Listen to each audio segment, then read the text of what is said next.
নবী এবং রাসূলগণের শিক্ষা ও আদর্শের প্রতি যারা মিথ্যারোপ করেছিল এবং পাপাচারী কাউম বলে খ্যাতি অর্জন করেছিল, তাদের মধ্যে অন্যতম ছিল হযরত ইব্রাহিম আলাইহিসসালাম ও হযরত লূত আলাইহিসসালামের কাউম।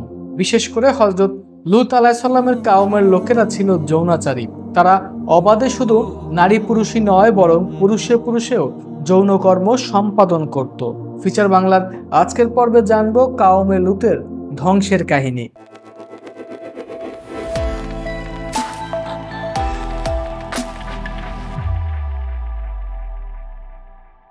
হযরত লূত আলাইহিসসালাম ছিলেন হযরত ইব্রাহিম আলাইহিসসালামের ভাতিজা। তিনি জন্মভূমি বাবেল শহর থেকে হিজরত করে বাইতুল মুকাদ্দাসের অদূরে কেনআতে চলে আসেন। আল্লাহ লূত আলাইহিসসালামকে নবুয়ত দান করেন এবং কেনান থেকে অল্প দূরে জর্ডান ও বাইতুল মুকাদ্দাসের মধ্যবর্তী সাদুম অঞ্চলের অধিবাসীদের পথ প্রদর্শনের জন্য প্রেরণ করেন। সেই এলাকার ভূমি ছিল উর্বর ও শস্য শ্যামল। এখানে সব ধরনের শস্য ও ফলের প্রাচুর্য ছিল। এসব ঐতিহাসিক তথ্য বিভিন্ন তাফসির গ্রন্থে বর্ণিত রয়েছে। হযরত লূত আলাইহিসসালামের জাতি আল্লাহর ইবাদত ছেড়ে শিরক ও কুফরিতে লিপ্ত হয়েছিল।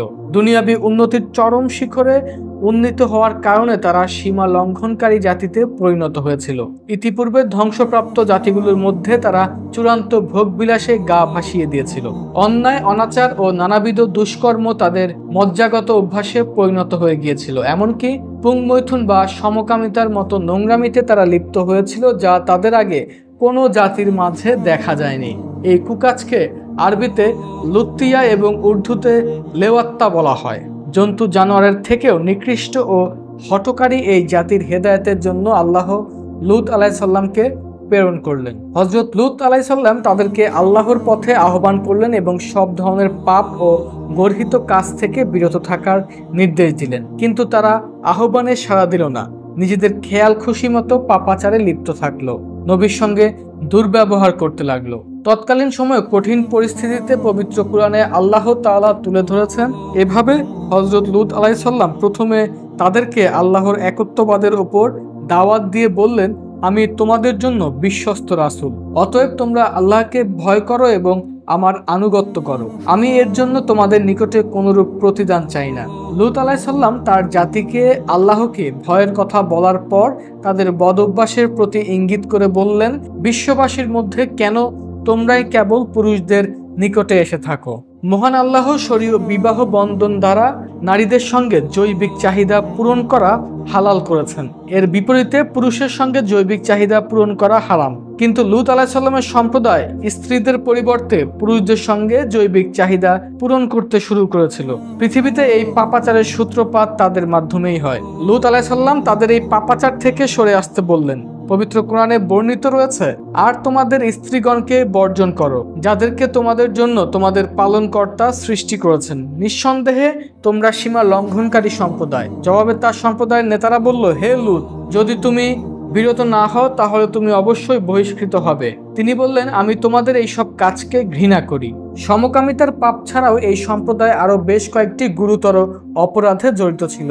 সেই পাপাচারগুলো হলো আল্লাহর সাথে কুফরি এবং রাসূলের প্রতি মিথ্যারোপ। এছাড়াও রাহাজানি, অর্থাৎ পথে মানুষকে আক্রমণ করে তাদের হত্যা করা এবং সবকিছু ছিনিয়ে নেওয়া। এসবের সঙ্গে তারা আরেকটি পাপাচারে লিপ্ত হয়েছিল, তা হলো মজলিসে সবার সামনে এমন অপকর্ম করত যা সম্পূর্ণ অশোভনীয় ছিল। তাদের একজন অন্যজনকে তা থেকে বাধা দিত না। কোরআনে তাদের তৃতীয় পাপ কাজটি নির্দিষ্ট করে বলা হয়নি। এ থেকে জানা যায় যে কোনো গুনাহ প্রকাশ্যে করাও একটা স্বতন্ত্র গুনাহ। লূত আলাইহিসসালাম তাদের তিনটি প্রধান নোংরামির কথা উল্লেখ করে বললেন, তোমরা এমন অশ্লীল কাজ করছো যা তোমাদের পূর্বে পৃথিবীর কেউ কখনো করেনি। তোমরা কি পুংমৈথুন লিপ্ত আছো, রাহাজানি করছো এবং নিজেদের মজলিসে প্রকাশ্যে গর্হিত কর্ম করছো? জবাবে তার সম্প্রদায় কেবল একজন বলে উঠলেন, আমাদের উপরে আল্লাহর গজব নিয়ে এসো যদি তুমি সত্যবাদী হও। তিনি তখন বললেন, হে আমার পালনকর্তা, এই দুষ্কৃতিকারী সম্প্রদায়ের বিরুদ্ধে তুমি আমাকে সাহায্য করো। তাদের এমন হঠকারিতা ও অবাধ্যতার পর লূত আলাইহিসসালাম আল্লাহ তাআলার কাছে সাহায্য কামনা করলেন। ফলে যথারীতি গজব নেমে এলো তার উপর। একদিন ভোরবেলা তাদের শক্তিশালী ভূমিকম্প দিয়ে ধ্বংস করে দেন আল্লাহ তাআলা। ভূমিকম্প এত শক্তিশালী ছিল যে তাদের পুরো নগরটি সম্পূর্ণ উল্টে যায়। মুসাফিরগণ বলেন, লূত আলাইহিস সালামের সম্প্রদায়কে হযরত জিবরাইল আলাইহিস সালাম নিজের ডানা দিয়ে হালকা আঘাত করেন, এতেই সকল প্রকার পাপাচারী অন্ধ হয়ে যায়। সাদ্দুম নগরীকে গোড়াসহ তুলে ফেলেন, এত উঁচুতে নিয়ে যান যে প্রথম আসমানের রক্ষী ফেরেশতারাও সাদ্দুম নগরীর কুকুর আর মোরগের ডাক শুনতে পেয়েছিলেন। ঘুমন্ত মানুষের ওপর তাদের ঘরবাড়ি আছড়ে পড়ে, পাশাপাশি আকাশ থেকে বৃষ্টির মতো কঙ্কর নিক্ষেপও হতে থাকে। এবার পুরো জনগণকে উল্টো করে সজোরে জমিনে ধসিয়ে দেওয়া হয়। এবার আল্লাহর পক্ষ থেকে প্রত্যেক পাপীর নাম লেখা পাথর বর্ষণ করা হয়। এরপর আল্লাহ সে স্থানে দূষিত পানির জলাধারা প্রবাহিত করে দেন। দর্শক, আজকে এ পর্যন্তই। আপনি যদি আমাদের চ্যানেলটিতে নতুন হয়ে থাকুন তাহলে অনুগ্রহ করে সাবস্ক্রাইব করুন এবং সর্বশেষ ভিডিওর নোটিফিকেশন পেতে বেল আইকনটিতে ক্লিক করুন। সামনে আবারও আসবো নতুন নতুন তথ্য এবং ভিডিও নিয়ে। সে পর্যন্ত ভালো থাকুন, সুস্থ থাকুন।